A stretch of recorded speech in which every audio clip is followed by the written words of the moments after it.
Okay, in this video we are going to discuss about enterprise resource planning, supply chain management, customer relationship management. So first one we look into the enterprise resource planning. It is defined as highly integrated information system which provides information for all the functional areas as well as at the management levels of the organization. It means not only it covers the entire functional areas of a business, but it also covers the all management levels that are there in the organization. What are the management levels that exist in the organization? In the sense, low level, middle level and top level. And coming to the functional areas, human resources, finance, marketing, sales, accounting, production, manufacturing, advertising, all these functional areas are covered in case of enterprise resource planning. This combinedly leads to an information system that is called as an ERP, enterprise resource planning. And it is a set of application software or package that provides operational, managerial and strategic information for an enterprise. If you see ERP, if you take any type of enterprise systems, that is whether it is ERP, supply chain management or customer relationship management, these are all softwares which are specially designed to meet the needs of the organization. So likewise here ERP is such a software package which is specially designed for three management levels: operational level, which is concerned with the low level, and managerial level, which is concerned with the middle level management, and the strategic information, which is concerned with the top level people. So for entire all management levels are covered in ERP, and it also serves as a cross-functional enterprise. Why? Because so it integrates the information that exists in each and every department related to the organization. So this is about the brief introduction related to the ERP. Next we move to what are the various functional areas that are covered in case of ERP. You can see inventory, production, accounting, HR, delivery. BI is nothing but business intelligence, sales, engineering, production planning, purchase. All these functional areas are covered in case of ERP. Not only this is based on organization. If the organization fixes these are the only functional areas I want to include in ERP, they can include. Apart from this, they want to include some more. Those also possible in that's also possible in case of ERP software. But here in this example, we had taken only these functional areas which to be taken care by this application software. Okay, what is the history of ERP? So in 1960s, just ERP is done for inventory control. It means that this software has been designed only for inventory control in case of 1960s. But when you come to the 1970s, it is little bit advanced and it is covered MRP also. That's nothing but material requirements planning. It means both it covers the procurement part and material planning part. And in 1980s, it is little bit forward and it came to MRP 2. That's nothing but manufacturing resource planning. It means it is somewhat it is extended to shop floor and distribution management. But in mid 1990s, it covered entire ERP. It's nothing but enterprise resource planning. It means it covered all the functional areas and all the activities that are there in the organization or enterprise. And when you come to the 2000 onwards, it extended to ERP 2. That's nothing but collaborative commerce. It means not only it covered the internal aspects of the business, but it is extended to the external aspects of the business also.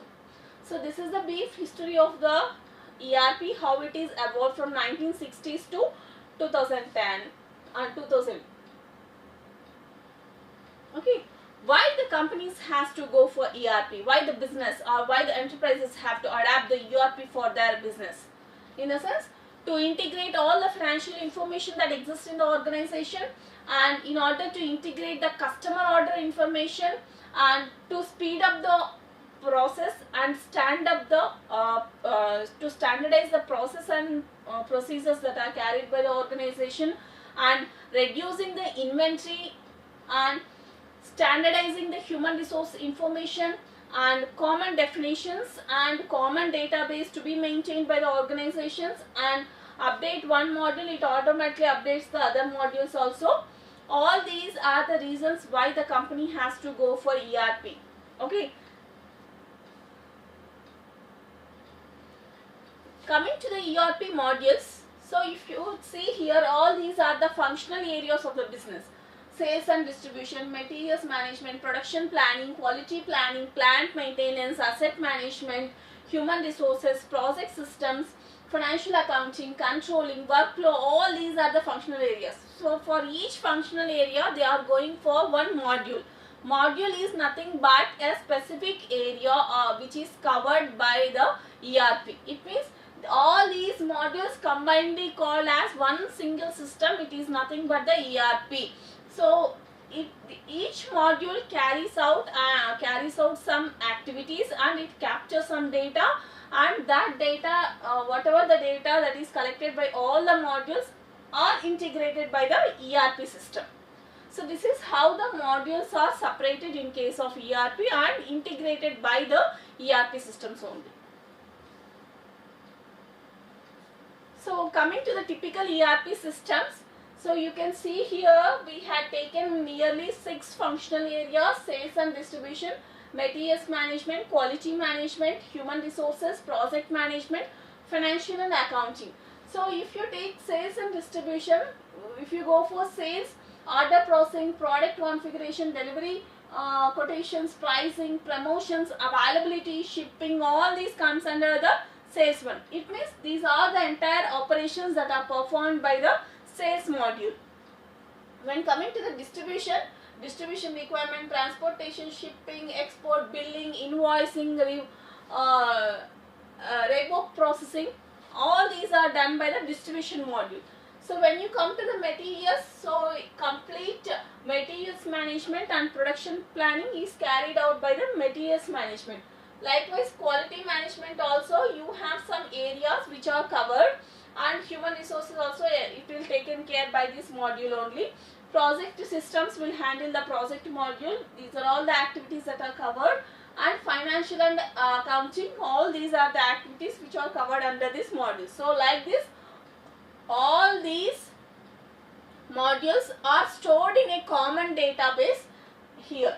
Okay. So this is a centralized database where all these information is stored at one system. Okay, so this is the typical ERP system working. Okay, so this is the process how the ERP will goes on. First, it will go for pre-selection process. It means what are the various activities that I have to include in the ERP, that will be selected, and after that we will go for selecting of package. So whether this package is suitable for my organization needs and requirements or not, that evaluation process is done. After that we will go, based on that we will go for project planning, means how you can go for implementation of ERP in this organization. That planning process is done. And after that we will go for all these 6 activities and 6 operations: gap analysis, re-engineering, configuration, implementation team training, testing, and end user training. Gap analysis in the sense you have to analyze the actual and desired. Once the gap analysis is identified, you will go for re-engineering, means changing the process. Once re-engineering is done, all that incorporations are configured in the system, and after that we will go for giving training to the all team members, and we will implement that team training on the system. And after that we will go for testing, whether it is working in proper manner or not, we will test. And after testing is done, we will go for final training process, that is end user training. So once all these categories are going to be successful, we will go for live. It means in practical scenario how the system is going to be work. And after that we will go for post implementation phase, means after the implementation how the results are going to be, we will completely analyze and we will go for analysis. So this is how the ERP system implementation will goes for. One thing remember, ERP implementation is not 1 day or 2 day process in the system. It will take years to be implemented and successful. because so many activities and so many operations are to be there in order to perform in case of implementation of ERP. So that's why we should be very careful when we are implementing such systems in the organization. So that's why it is not a 1 day or 2 day activity. It takes years to be implemented and successful. Next, coming to the limitations and disadvantages of ERP. So what are the main negative things that you can notice in case of ERP? In the sense, high cost. It requires so much of amount in order to implement or incorporate ERP into the organization. And forced change of process. You cannot force your employees to re-engine or towards the new habit or new change in the organization. So sometimes it may be helpful and sometimes it may be irreversible. It may be negative towards the organization, and it is very complex software when compared to the other softwares, because there is such thing. You cannot make sure that this software is going to be work, and if any changes and if any errors are there, it is not possible for a single person to rectify it. And lack of trained people. You will get only less people related to this area and less expertise also. That's why so it is very tough and complex to implement the ERP in the systems. And flexibility of software system upgrades. So if any, not only if you take the ERP, if you take your mobile phones also, any recent versions or updates are available, it will gives you the continuous notification. So on so app new version is there, so please update like that. In case of ERP also, you will get regular updates related to the system. So that is and the ERP system is flexible towards that upgrade, so that's why you cannot understand what happening with the system.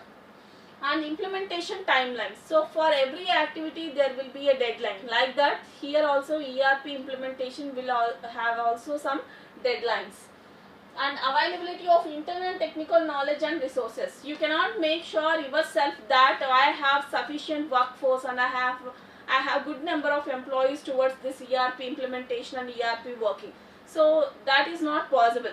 You are going to find very less people related to this field, and we cannot assure that people you are going to be successful in this area also.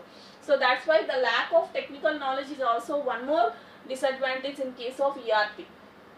Education and training, and it's not possible to educate all the employees towards the ERP, and it's not possible to give them training all the time. And implementation strategy and execution. So there is no possibility of explaining the strategy related to the ERP and execution process to each and every employee all the time. And last one, resistance to change. We can it means the organizations may not sure about themselves how the execution process is going to be done. So that's why these are all the limitations that are related to the enterprise systems. And coming to the components, so if you take the management information systems, there also you find the components related to this, like hardware, software, data, and user, business processes and modules. So like that, here also in case of ERP you have six components: hardware, software, business processes, model base, database and the user. These are the main 6 components that we can see in case of ERP.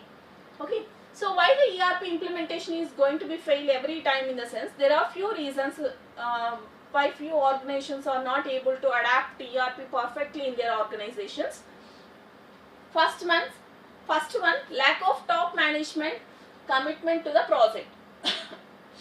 If the top management is not okay, is not agreeing with your ERP system, then you cannot make sure the ERP implementation or ERP success rate is going to be fine. So the commitment and the sureness about the system for the top management people is also important criteria. So if that is lacking, it acts as a failure. And lack of training for those users the system. So those people who are sitting in front of the ERP systems, that people should be well trained and well expertised. Otherwise, it will be a failure. And third one, unrealistic master production schedule. It means you are giving unreachable and unimaginable production schedules or production deadlines. It's not possible for the employees to meet and to complete that deadline and schedules. That is one more disadvantage. And inaccurate data. So if any of the department or a functional area is failed to provide data in that time and it is providing insufficient data, that will also act as a failure to the ERP.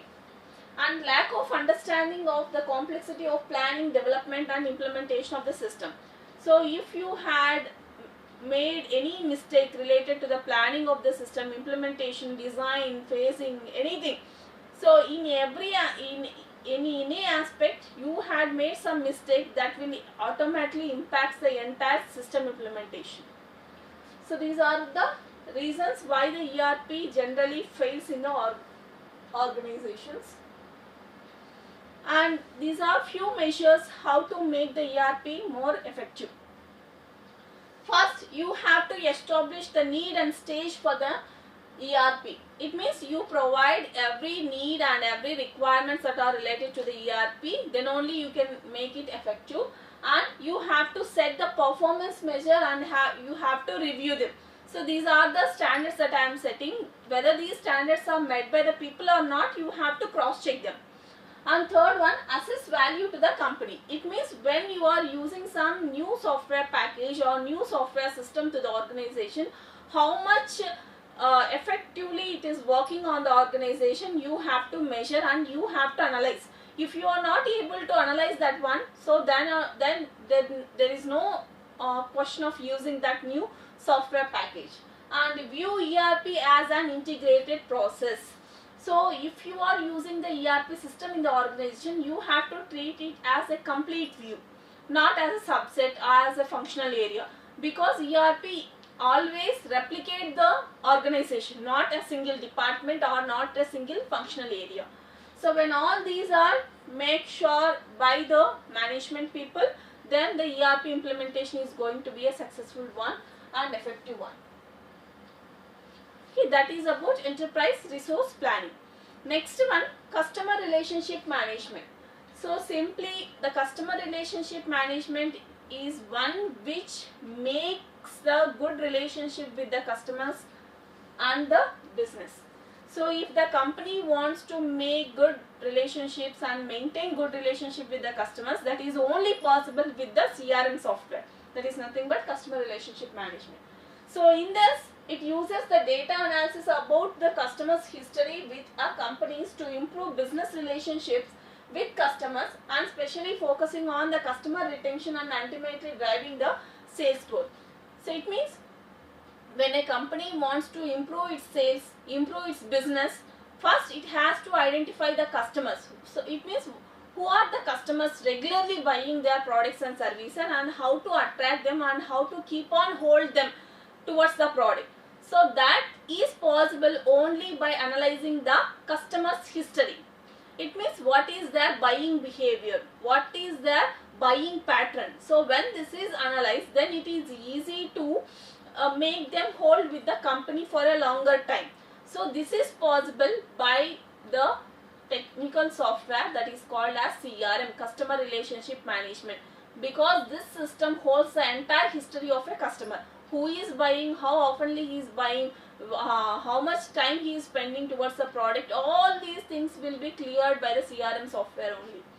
And this is the combination of practices, strategies and technologies that companies use to manage and analyze customer interactions and data throughout the customer life cycle with the goal of improving customer service relationships and assisting in customer retention and driving the sales growth. It means from how much time a customer is traveling with the company. Suppose myself, I am using a particular pen from the last 20 years. It means from the past 20 years I am traveling with that company only. Why? Because I am habituated, I am a loyal customer towards that company. Why? Because from the 20 years I am regularly buying that pen only, not other pens. That says how loyal the customer towards a particular company. So in order to get such information, the customer relationship management software package will helpful to you. And coming to the components, so here also we have mainly 5 components are there. Customer interface, it means how you are communicating with your customer. Sales, marketing, customer service and support, and CRM model base. These are the main 5 components you can see in case of CRM system. And coming to the types of customer relationship management, here we have 3 types.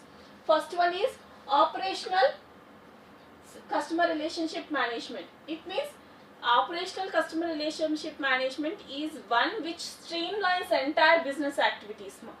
So business activities, that too, what are the business activities that are covered in case of operational CRM, in the sense automation, marketing automation and service automation. All these are finally met by the customers or not, are finally analyzed by the organization. And Analytical CRM is completely about the top management. It helps the top management and marketing, sales and support personnel to determine better way to serve their customers. It means how to serve my customer. So what is the best that I can provide to my customer? So in order to make such decisions, these analytical customer relationship management systems will help the top management people to decide upon all these things. Why? Because these are the things which provide some insights about the status of the customers. And next one, collaborative customer relationship management. It is also called as strategic CRM also. Why? Because it completely shares the customer's information. It means whatever the information that is there related to the customer, whether he is a male or female, or whether he is related to youth, or related to a senior citizen, or related to a adult. So like that, any information related to the customer is provided by only the collaborative CRM, which will be conveyed to all other departments of the organization, like sales team, marketing, technical and support team. These 4 teams will directly get all these information.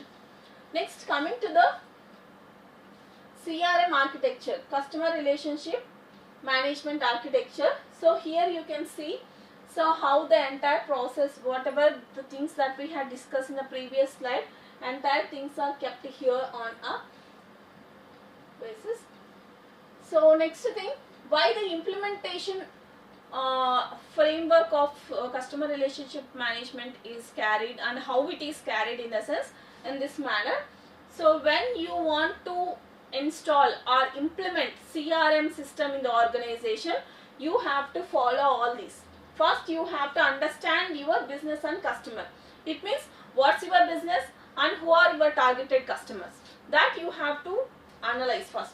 And after that, you have to go for SWOT analysis. It means what is the strength of the business, weakness of the business, opportunities of the business and threats of the business. So once this is done, you have to define your CRM system strategy for your organization. Means this is my strategy towards the business. So if this strategy is followed, it will be helpful for the organization. So likewise, you have to suggest that CRM strategy to your organization. And after that is okay, next you have to make your organization ready for the change. Means if the organization agrees, you have to make sure them about the change. Means if the CRM system will implemented, these are the changes that are going to be happened. So that's why you have to be keep ready. So you have to make that possible. And after that, you have to plan for the implementation. So once the implementation plan is done, next you have to take the support of the top management, and after that you have to develop a scorecard, performance scorecard of the system. Means how it is working. So how many errors it throwing. So how you can rectify that errors. So what's the system performance is going to be. So day to day it is improving or not. So all these should be analyzed. So this is the complete implementation framework of CRM system in the organization. Okay. Next one, supply chain management. So it's the management of the flow of goods and services and includes all process that transforms the raw material into a final product. So normally a company buys the raw material from the suppliers and it will go for processing it, and after that only it will get the final product. So whatever the process that is carried out in order to turn the raw material to a final or utilized product, that entire process is called as a supply chain management. It means in order to change a raw material to a product, what are the activities that you are taking, all that activities are combinedly called as supply chain management.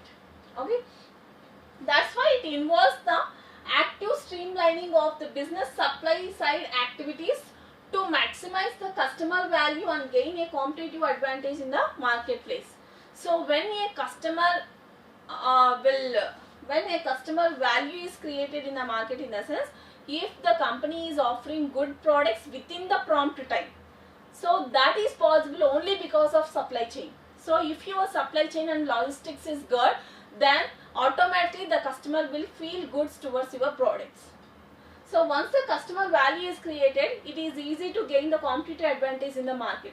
These two, customer value and the competitive advantage, are both in the hands of the supply chain management only. And this represents an effort by suppliers to develop and implement supply chains that are as efficient and economical as possible. It means, so whenever you are maintaining a supply chain strategy, it should be feasible and it should be applicable and it should be affordable for the organization. So otherwise it's going to be expensive and it is going to be loss for the business. So whenever you are framing a supply chain management strategy, it should be easy, it should be affordable, and it should be economical also and efficient. So this is the basic definition about the supply chain management. And coming to the benefits, so first thing, if the organization is following supply chain management system, it can be able to decide when and what to produce. So what can I produce and when I can produce, and how can I store and how can I move that products to the market. So all these should be decided by the supply chain management. And orders also, so product related orders also can be communicated quickly through the supply chain management systems. And the organizations can also track the status of the orders. So what is the shipping status and what is the order status of a particular product or particular deal. So that are entirely tracked by using the supply chain management system. And availability of the inventory can also be checked. It means, so how much left and how much is remaining. So how much what's coming in and what's going out. So that entire statistics can also be maintained by using the supply chain management. Apart from that, inventory, transportation and warehousing costs can also be reduced. And shipments can be tracked. It means where exactly your order is going and how much far away it is. All these are tracked. And after that, production can be planned based on the actual plan. Means what is the necessity quantity and required quantity that you can produce per day, and how much you can ship and how much you can move. All these can be planned according to the actual plan by using the supply chain management system. So if you are having any changes in the product design, that can also be communicated quickly to the supply chain management system. So all these are the advantages that are there with the SCM.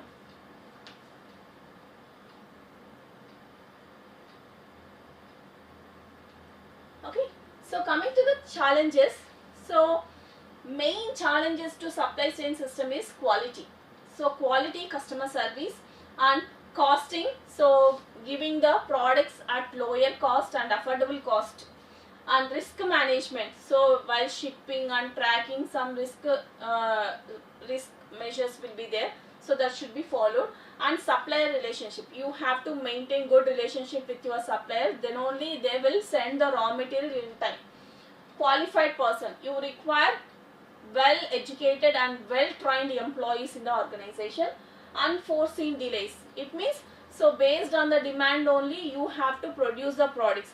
So if demand is not there, there is no scope for producing the products. So based on the, it means by forecasting the demand, and based on the market only you have to go for the production.